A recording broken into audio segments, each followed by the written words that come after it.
Okay, let's dive right into this explainer. Imagine stepping into an abandoned, dusty archive to look at a technology we all literally take for granted every single day, but one that actually hides this incredibly shadowy, complex web of socio-technological evolution.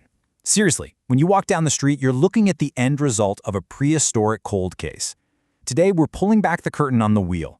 We're going to navigate the foggy, dark paths of the Eurasian steppes to uncover the intense human ingenuity it took to basically turn the entire world on a single axis.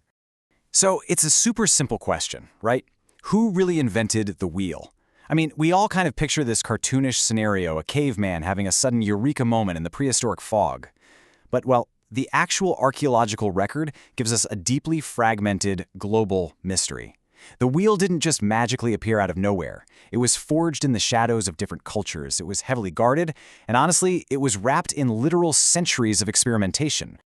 To really anchor us in the deep atmospheric history of all this, just listen to this ancient text from Homer's Iliad. He describes people running lightly, saying, "As when a potter, crouching, makes trial of his wheel, holding it close in his hands to see if it will run smooth." You know, it's such an intimate, intensely focused human expression. The wheel was practically a secret, a highly specialized craft holding immense cultural weight, way before it was ever attached to a cart. Let's look at Exhibit A, the Potter's Paradox. So, let's step into the dusty archives of Minoan Crete. Down here, the wheel was a highly secretive technology that completely defies our standard timeline of human progress. This is brilliantly illustrated by an academic dossier from Catherine Carlisle Slaughter.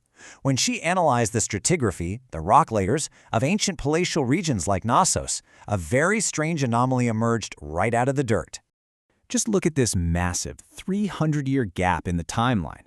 Around 2300 BC, we see some early experimentation with rotating devices, and then just silence, a 300-year silence in the archaeological record.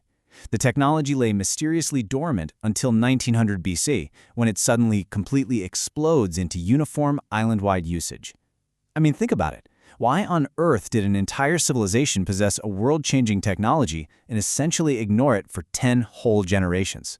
To crack the code of this silence, we really have to look at the technique itself. Wheel fashion versus wheel thrown. See, wheel fashioning uses the wheel merely as a secondary tool, spinning it just to smooth out coils of clay that were already built by hand. But wheel throwing, that is a massive cognitive leap.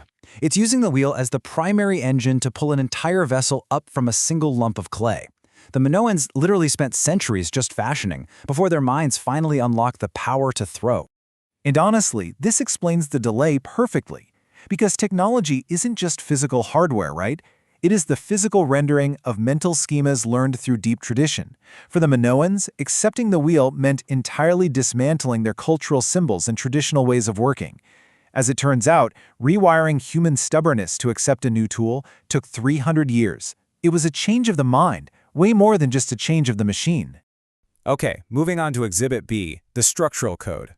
Inventing a wheel that can actually bear weight, that requires structural mathematics we are only just now deciphering with computers. When we map it today, we see this incredibly complex grid of voxels, which you can kind of think of as 3D pixels. To prevent the wheel from just collapsing under a heavy cart, modern engineers calculate density variables, perfectly balancing empty space with solid wood. But the ancients, through sheer intuitive genius, they were executing this high-level math with nothing but stone tools and wood. Just look at how complex this gets. A solid block of wood? Way too heavy. But if you make it too thin, it shatters instantly. The design actually has to project into an axis-symmetric configuration, which is a fancy way of saying absolute, perfect symmetry around the center hole. Our ancient ancestors intuitively understood they had to increase the weight closer to the center axis to compensate for the violent physical forces that were basically tearing at the outer edges. Today, computational models use a two-stage code to replicate this exact thing, a filter matrix to project density, and a smoothed, heavy-side step function, yeah, quite a mouthful, to sharpen the design into a hard, clean edge. Obviously, ancient wheelmakers didn't sit around writing mathematical code, but their hands, executing this incredibly precise generational knowledge, built this exact geometric function in physical reality. They cracked the structural code. Which brings us to Exhibit C, the global catalyst. So, with the physical code cracked, the wheel violently enters the vast, foggy expanse of the Eurasian steppes. and we can actually track this technological spread through vital artifacts like the astonishing Ljubljana Marshes wheel. Unearthed from the dark, waterlogged bogs of Slovenia, finding this fully functioning Bronze Age relic is honestly like finding a prehistoric fingerprint left right at the crime scene. The technology had finally broken free of its origins. But the true explosion? That happened when Bronze Age riders married this highly complex wheel with the domesticated horse. It was the ultimate catalyst. It totally overhauled human survival, transformed social structures, and massively accelerated the spread of the Indo-European language. I mean, just really think about that for a second. The very words you are hearing me speak right now were carried across the globe on the back of this precise mathematical invention. How wild is that? And finally, the verdict: an unbounded inventiveness. Ultimately, the wheel is definitely not a simple caveman's tool. It is a total masterpiece of hidden structural physics and unbounded inventiveness. So I want to leave you with this somewhat eerie thought to investigate on your own. If an object as seemingly simple as a wheel holds the hidden mathematical codes of ancient minds, literally taking 300 years just to be culturally accepted, what unseen, complex codes are woven into the advanced technologies we blindly rely on today? Stay curious, and I'll catch you on the next explainer.